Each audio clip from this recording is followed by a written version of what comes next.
Depuis plusieurs semaines, Johanna est entrée dans une spirale infernale dans un si grand soleil.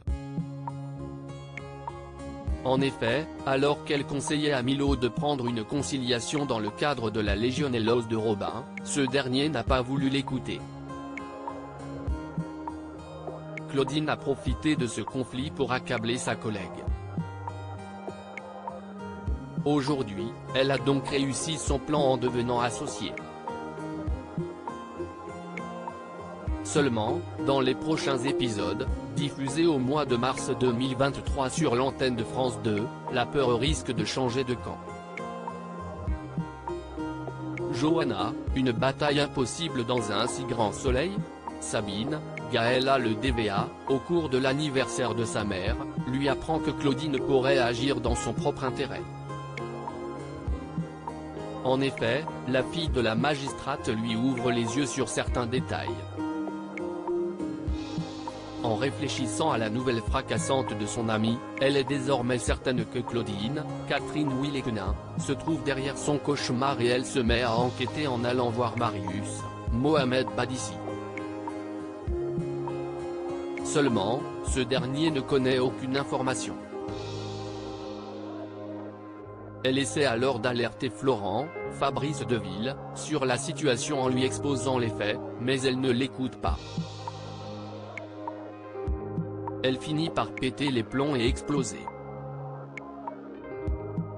Claudine profite de la colère de Johanna pour l'enfoncer, mais elle ne se laisse pas faire et contre-attaque. Comment la nièce de Guillaume, Manuel Blanc, va-t-elle dévoiler le vrai visage de la nouvelle actionnaire majoritaire du cabinet LG?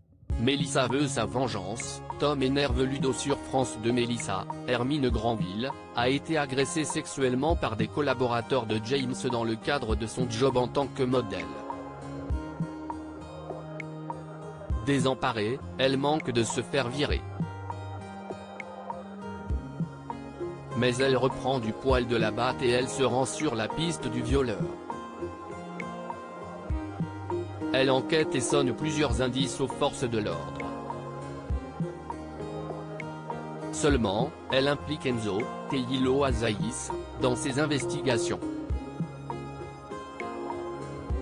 Florent, de son côté, a décidé de devenir son avocat.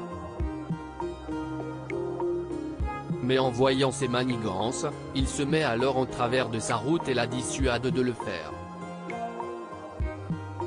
Dans le même temps, Tom, un adolescent difficile, souhaite cambrioler le camping, mais il se fait attraper. Il écope alors de TIG à la ferme de Noémie, Lucille Crié, et Ludo, Folcomachi. Mais les premiers jours se passent mal. La compagne d'Hakim le prend sous son aile et le repris de justice sympathise avec Rémi. Enfin, Alix, Nadia Fossier, entraîne ses deux comparses dans la dernière partie de son plan. Mais elle remarque que Christian, Nils Hollande, profite de la situation avec l'étoile des finaux. Comment va-t-elle réagir? La suite des aventures des habitants de Montpellier est à retrouver dans les prochains inédits de la série Un si grand soleil, diffusé du lundi au vendredi aux alentours de 20h45 sur France 2.